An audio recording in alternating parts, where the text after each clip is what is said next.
quais casos mais... vamos chegar nos casos famosos ainda, mas eu quero saber os que acabaram te marcando pessoalmente. Pô, isso aqui eu nunca mais esqueço. Tem alguns? Eu tive alguns lá de maior repercussão, mas eu acho que o mais mesmo que deu repercussão nacional, acho que até fora do Brasil, foi na época lá em 2010, de 2010 a 2013. Eu tinha acabado de chegar em Guarulhos e caiu na minha mão o caso Mércia Nakashima, né, do Misael Bispo, que esse que eu comentei há pouco, que foi condenado a 20... No final ficou 21 anos e 3 meses, mas ele já está no semiaberto desde 2019, dando as saidinhas, e já está no aberto, né? Mas esse foi de maior repercussão. Doutor, eu assisti aquela série da Daniela Pérez lá. Não assisti, preciso assistir. Mas sabe qual que é o caso, né? E parece que tinha um defensor lá, o defensor público, que era um xarope. Ele queria aparecer no caso. Eu queria perguntar, tem alguma treta, assim, do senhor com o advogado? Já teve alguma treta do senhor com o advogado, do senhor com o defensor? Os advogados estrelas gostam de brigar? Esse cara espetáculo quer se aparecer, quer crescer no caso. O júri é lugar pra isso, não? O advogado tem briga direto. Por isso que o júri é legal também. E é onde é permitido um pouco mais, né, a exaltação de ânimos. Se você faz isso numa vara criminal comum, acho que dá problema. Mas no júri é próprio. É próprio essa discussão mais acirrada, essa verve, né, mais acelerada. Isso faz parte. Mas geralmente eu não levo para fora do plenário as minhas eventuais rusgas com os advogados. Claro, né? Não sou amigo íntimo de nenhum advogado que faça júri lá comigo. Mas fora do plenário, terminou, eu cumprimento, vou falar bom dia, boa tarde, boa noite, etc. É tipo futebol. Aconteceu aqui dentro, acabou. Mas ali a gente discute, porque, óbvio, eles devem falar o mesmo da gente, mas é evidente que tem defensor que mente, que tem advogado que mente. Eles devem falar a mesma coisa da gente, mas faz parte do jogo. Mas pra mim, eu vou ouvir uma baita de uma mentira e vou ficar quieta? Não, eu vou apartear o cidadão. Aí ele não vai deixar, aí eu vou falar mais alto, aí ele vai falar mais. Enfim, aí vira discussão, aí entra o juiz-presidente pra botar ordem na bagunça. Mas sempre sai, né, algumas discussões mais acirradas. Tem júri e júri. Tem júri que é calminho, que é tranquilo. Às vezes você pega um advogado idoso, humilde, mas você pega, às vezes, o advogado que Estrelão. Quer causar, quer aparecer. Tem as figurinhas carimbadas? Que é mais agressivo em relação ao Ministério Público, que mete pau na polícia, que mete pau no promotor, que mete pau no judiciário, enfim. Aí é que ele tá o negócio. Ou você vai mostrar pro jurado que você é um banana e vai ficar quieto, ou você vai, claro, dentro de certos limites, mas você vai responder à altura, evidente. E tem as figurinhas carimbadas que olha chegando e lá vem ele de novo. Sempre tem, sempre tem. Assim como eles devem achar que tem as figurinhas carimbadas do MP, né? Aquele ali não tem conversa, aquele ali tem. Isso, exatamente. Isso tem bastante, né? E eu queria te perguntar o seguinte, quais casos mais... vamos chegar nos casos famosos ainda, mas eu quero saber os que acabaram te marcando pessoalmente. Falou, isso aqui eu nunca mais esqueço. Tem alguns? Eu tive alguns lá de maior repercussão, mas eu acho que o mais mesmo que deu repercussão nacional, acho que até fora do Brasil, foi na época lá em 2010, de 2010 a 2013. Eu tinha acabado de chegar em Guarulhos e caiu na minha mão o caso Mércia Nakashima, né, do Misael Bispo, que esse que eu comentei há pouco, que foi condenado a 20... No final ficou 21 anos e 3 meses, mas ele já está no semiaberto desde 2019, dando as saidinhas, e já está no aberto, né? Mas esse foi de maior repercussão. Então me marcou não só pela repercussão, mas também pelo contato que eu tive, né, com a vivência que eu tive por força do caso, com o pessoal da imprensa. Então eu fui muito assediado na época, né, entrevistas, programas, o contato que eu tive também com a polícia científica. Então eu me aproximei de muita gente bacana nessa época, porque teve várias perícias. Na verdade a gente cravou no Misael por conta das perícias técnicas, né? Então eu tive muito contato com o legista, com o pessoal do IC e com a própria família, né? Uma família de bem. É bom você trabalhar para famílias e pessoas que você vê que são pessoas efetivamente de bem. Porque eu já disse aqui, né? Às vezes você tem umas vítimas também, claro, não mereciam morrer, evidentemente. Mas é difícil trabalhar quando a vítima também não é flor que se cheire, né? Não era um traficante. A gente tem muito, né? A gente tem dois CDPs em Guarulhos e 2 estabelecimentos prisionais lá. Tem, às vezes, briga de preso com preso, facção com facção. Ou seja, ninguém presta naquele contexto ali. Mas você está defendendo a vida ali, né? A lei fala matar alguém. Não fala matar a melhor pessoa do mundo, a pessoa boazinha. É matar alguém. Esse é o crime, né? Mas no caso da Mércia, teve também todo esse contexto de eu conhecer uma família bem bacana, de pessoas honestas. E hoje eu tenho contato, inclusive, com eles até hoje. Então, acho que esse caso, pela repercussão e por todos esses elementos aí que circundam o caso, eu acho que foi o que mais me marcou, né? Eu tenho uma pergunta em cima desse caso, porque o que eu quero saber é o seguinte: nesse tipo de caso, a imprensa ajuda ou atrapalha? Eu vou explicar por que eu tô perguntando isso. Boa pergunta, Diego. Como advogado, já fiquei muito frustrado em alguns casos que, pô, tava na cara que era para ter um desfecho, mas por questões de politicagem, ou corporativismo, ou sei lá, por desídia, por preguiça, às vezes acabava tomando um outro desfecho. Então eu percebo que a força da imprensa pode acender uma luz ali, opa, todo mundo vai trabalhar certinho aqui.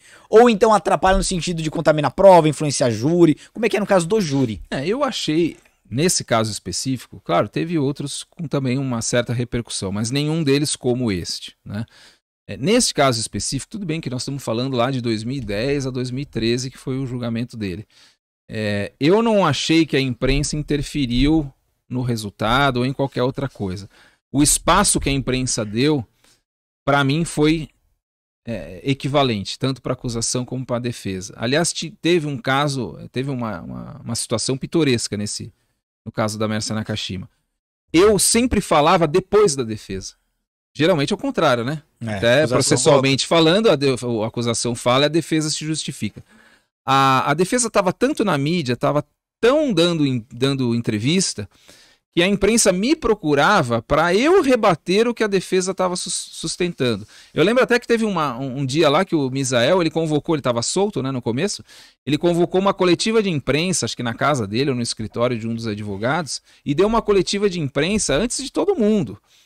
Então, assim, o Misael teve muita cobertura midiática, tanto que acho que ficou o rosto mais conhecido do Brasil. E foi bem na época do goleiro Bruno. Então era o Bruno no Rio, o caso Bruno no Rio, e o caso Misael em São Paulo. Tá solto também. E aí eles tiveram muito espaço, e eu também. Então acho que no caso da Mércia não dá para dizer, por exemplo, como costuma se dizer, que a imprensa, na verdade, sempre acaba favorecendo a acusação, meio que rotula o réu como o bandido, elege o bandido, a imprensa sem conhecer o processo. Fala-se muito isso, sim, principalmente as defesas.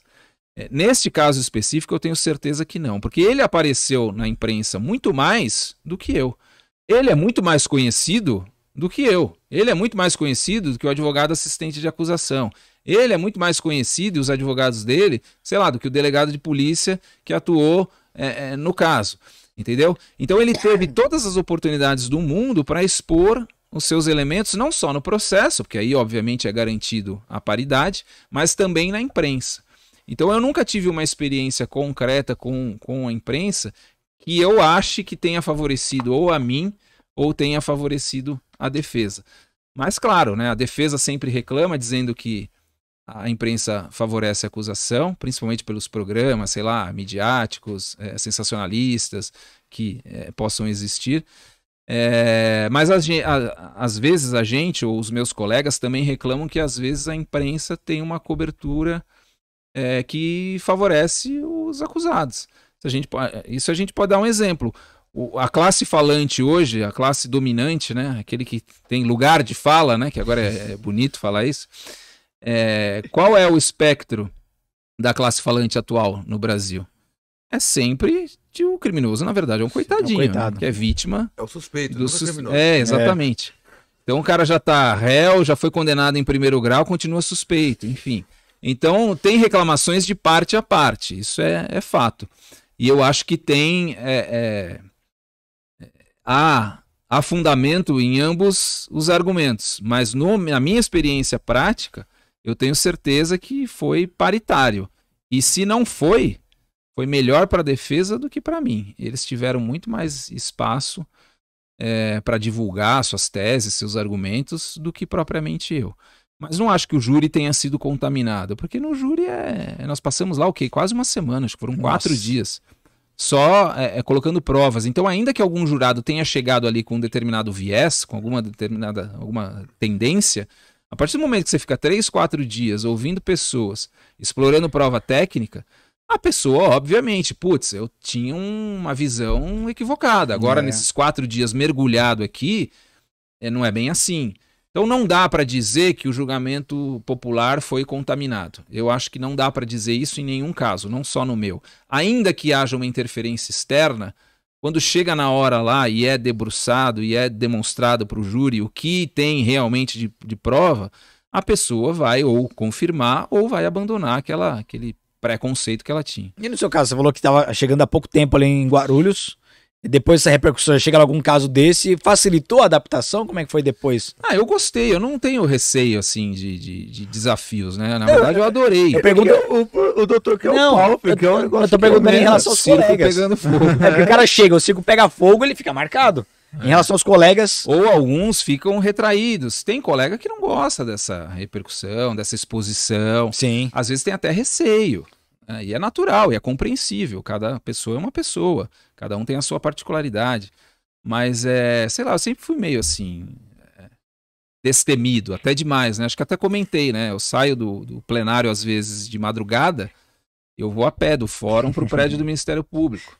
E os meus colegas ficam, você é maluco, você é doido, você tem vaga dentro do fórum, vai de carro. Eu falo, se for pra eu morrer, eu vou morrer de qualquer jeito. Quem mata é Deus.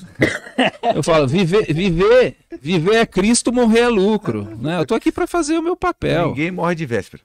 Ninguém morre de véspera. Quem mata é Deus. Quem, por conta de suas preocupações, pode acrescentar uma hora que seja a sua vida. Ou um côvado da sua altura. Entendeu? Então, assim, mas nem a altura, Ramon. É bíblico. Você precisa de ser, Diego. É bíblico. Então... E tem mais tempo ainda de Ministério Público, né? Ainda tem um longo caminho, pelo que eu falei, não tá nos seus planos pensar em se aposentar, não. Não, curte nem mesmo. Consigo, mesmo que eu quisesse. Eu tô com 20 anos, mas eu tô com 47, eu acho que pelas contas aí que muda todo ano, né? Todo governo muda. Mas pelo que eu sei, eu vou me aposentar com 62. Então... Mas 15 aninhos. Doutor, quem quiser lá assistir um júri do senhor, é só chegar na... as sessões são públicas, né? Então, em tese, pode ir em qualquer fórum, de qualquer comarca, para ter acesso. Claro que tem questões de segurança, etc., mas assim, é público. Estudante, principalmente, que tem curiosidade. Não sei se... É que concurseiro, né? Os teus alunos devem estar agora com a cara nos mas livros, de verdade, né? assistir um júri dá uma motivação. Vai legal perder, sei lá, um dia de estudo lá no plenário, mas um dia, se quiser, tiver curiosidade, as sessões são públicas.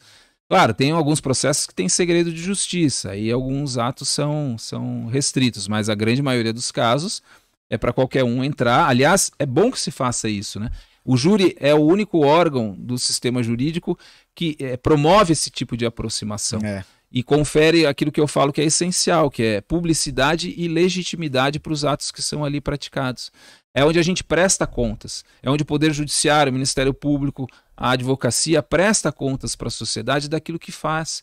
Porque tem muita gente que também fala da justiça, claro, tá um monte de coisa errada, eu sou o primeiro a falar isso, mas tem muita gente comprometida, tem muita gente que dá o sangue, sua, perde a voz, abdica de convivência com a família, e os promotores de justiça invariavelmente são assim, em especial os do júri. Né? São pessoas vocacionadas e que querem isso mesmo. É o pessoal do fundão na época da faculdade, sabe? O pessoal que sentava lá no fundo. Sim. É o pessoal que vai acabar entrando no MP e vai pro júri, entendeu? São os caras mais doidão. É que meu amigo tá ali, ó. O Nuno já não quer ser delegado mais, não. Já falou pra mim, já mandou mensagem. Quer ser promotor. Já virou. Vai assistir um júri pra você ver. Aí acabou. Aí não vai querer outra coisa da vida. Aí vai estudar pra júri, porque é foda isso aí, cara. É bem legal, Eu gosto. Cansa, mas olhando pra trás, o senhor estudou pra caramba. Nem falou muito de estudo, né, Diego? Ele falou dos concursos que ele fez. Não, mas como que foi foi foda ali a rotina de tudo. Rotina,